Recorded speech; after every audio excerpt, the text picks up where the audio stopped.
Welcome back, everyone, to the Deep Dive. Today's topic is something I think we've all probably felt at some point or another. Yeah. Burnout. We're doing a deep dive on burnout. Yeah.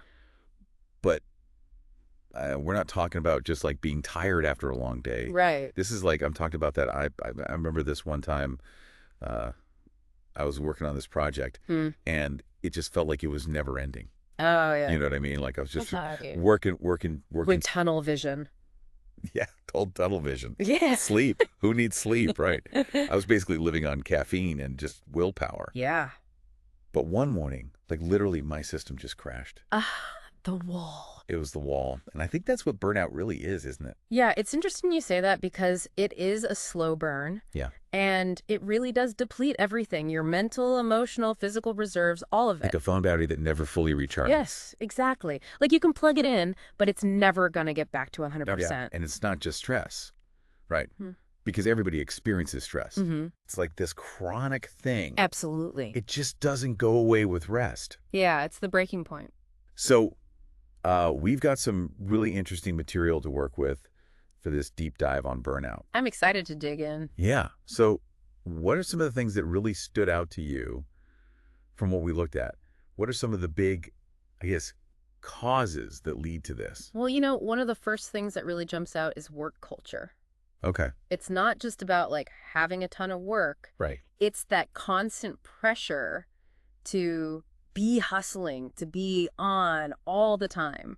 Always on. Always on, yeah. And there's some research that even shows that just that feeling of never being able to disconnect, that contributes so much to burnout.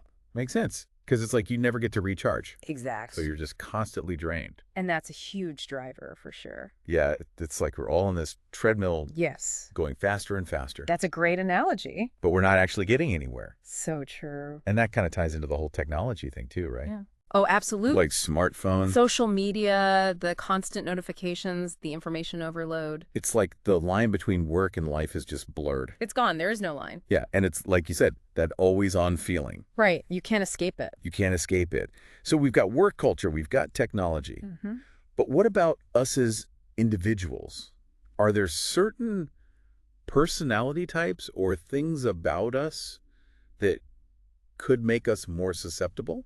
Yeah, definitely. There are some links to certain personality types. Right. For example, those highly driven people. Be achievers. Yeah, perfectionists. Those who are always pushing themselves to the limit. Yes. Striving for more and more, but never stopping to recharge. It's like they're running a marathon at a sprint pace. Exactly. Yeah. And eventually, something's got to give. Yeah, they're going to hit that wall for sure. Right. And then on the other side, you also have people who are super self-critical. Okay. They might have like a fear of failure. Right. Always second-guessing themselves. Yeah. So much pressure to perform. It's like carrying around all this invisible weight on their shoulders all the time. Absolutely. It's heavy stuff. So it's not just the stuff around us. Right. It's also what's going on in our own heads. Yes, that internal landscape is just as important. It's like this whole mix of our environment, the tech, and then who we are. It's all connected. So how do we know if we're actually experiencing burnout? What are the signs? Like, when do we know that we're headed for that wall? Well, that's what we're going to dig into next. All right, let's get into it. Well, I think one of the biggest signs is that feeling of just chronic exhaustion. Yeah. But it's not just like, oh, I need an extra cup of coffee. Right. It's that deep exhaustion, like even if you sleep, Oh, yeah. it doesn't go away. Like you could sleep for a week and still feel tired. Exactly. Your body is just like, nope, something's wrong. It's trying to tell you to slow down. Yeah, but that's the thing with burnout, right? It's hard to. It's so hard to slow down. Because it messes with your focus too. Oh, absolutely. Like you sit down to do something and it's like, Brain fog. ugh, yeah, brain fog. You just can't concentrate. It feels like you're trying to think through mud or something. Yeah, it's like your mental capacity has shrunk. Totally. And even little things feel overwhelming. It's so true. Yeah. And then there's the emotional impact. Okay. It might start feeling more cynical, Oh, for sure. negative. Maybe you don't want to be around people as much. Yeah, you just kind of withdraw. Exactly. Like you're putting up walls. Yeah. You're trying to protect your energy, which makes sense. Right. But it also makes you isolated, which, It just makes the burnout worse. Yeah, it's a vicious cycle. Ugh, it is. It really is. And then you see these behavioral changes too. Like what? Maybe you're leaning on unhealthy coping mechanisms. Yeah, I can see that. Like too much caffeine or alcohol or even procrastination. Even on things you used to enjoy. Yes, exactly, the things that used to bring you joy. It's like they just become black. Yeah, burnout can really zap all your motivation and excitement. It affects every part of your life, basically. Yeah, it's pervasive. And what happens if you just keep ignoring those signs, Well, it can get a lot worse. Yeah. Like, physically, chronic stress can weaken your immune system. Okay. So you get sick more easily. Makes sense. And it can even increase your risk of, like, heart problems. Oh, wow. Digestive issues, even chronic pain. It's like your body's literally breaking down. It really is. It's under so much strain. That's kind of scary. And then there's the mental and emotional impact. Yeah, that's what I was going to ask about. Burnout can significantly increase your risk of anxiety and depression. Oh, wow. That feeling of being overwhelmed and helpless. Yeah. It can really take over, leading to this sense of hopelessness. So it's not just feeling stressed. It can lead to some serious mental health issues. Absolutely. It's a serious condition. I'm really glad we're talking about this. Me too. Because I think a lot of people just kind of push through it. Yeah. So what can you do if you realize you're dealing with burnout? Well, the good news is that recovery is possible. Oh, okay. That's good. It takes work and time. Yeah. But you can heal and feel better. Where do you even start? Well, first things first, rest. Rest. Yeah. And I don't just mean sleep. I mean real downtime. Like disconnecting from everything. Exactly. Letting your mind and body recharge. But for some people, that's hard, right? It's so hard, I know. Like, what about people who can't just take a vacation? You're right. It's not always easy. But you've got to start somewhere, right? Right. Even small changes can help. Like what? Maybe 30 minutes a day for something you truly enjoy. Okay. Something that nourishes you. Or setting boundaries around work emails and social media. Boundaries, yeah, those were a big thing in what we read. Yeah, they're huge, not just for recovery, but for preventing burnout, too. But how do you set boundaries when you're already feeling burned out? It is tough, but it's a skill you can learn. It starts with recognizing your limits. Like what drains your energy? Exactly. And then you can set boundaries around those things. So if checking work email after dinner makes you anxious, you just stop doing it. Exactly. Create space for yourself, mentally and physically. So it's about saying no to things that don't serve you. It is, which can be so hard for some people. Oh, yeah. Especially people pleasers. But it's like a muscle. The more you use it, the stronger it gets. And it's about respecting yourself. Exactly. And when you respect yourself, others will too. This is good for your relationships too. Yeah, it's about creating a life that's sustainable and joyful. Not just running on empty all the time. Exactly. And boundaries are key to that. Okay, so we've got rest, boundaries, anything else? Oh yeah, tons. Don't forget about support. Like from friends and family? Yeah. Or therapists, a support group.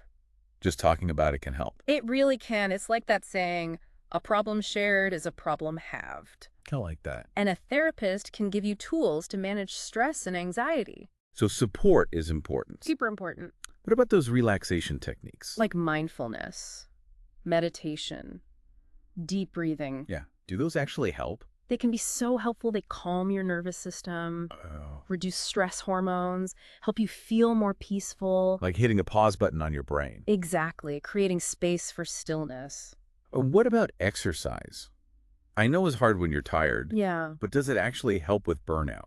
Yeah, it can actually be really helpful. Okay. It releases endorphins, those things that boost your mood. So like a natural antidepressant? Pretty much. And it can help you sleep better. Okay. Reduce those stress hormones, give you more energy. That's like a 2-for-1 deal. Exactly. And it doesn't have to be anything crazy. Yeah. Even just like a walk outside for 20 minutes. Just getting some fresh air. Yeah, the key is to find something you enjoy. Something that doesn't feel like a chore. Exactly. And that ties into another thing. What's that? Nourishing yourself with good food. Okay, so we're talking like a whole body approach here. Yeah, taking care of yourself inside and out.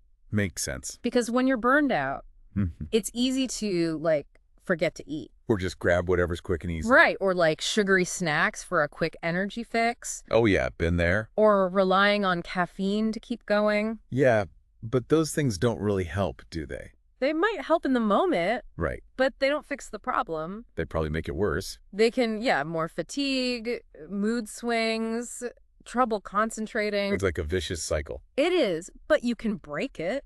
Oh. By focusing on good food, whole unprocessed stuff. Like it. Staying hydrated Exactly. and cutting back on the caffeine and alcohol. So it's about making choices that support your well-being. Yes.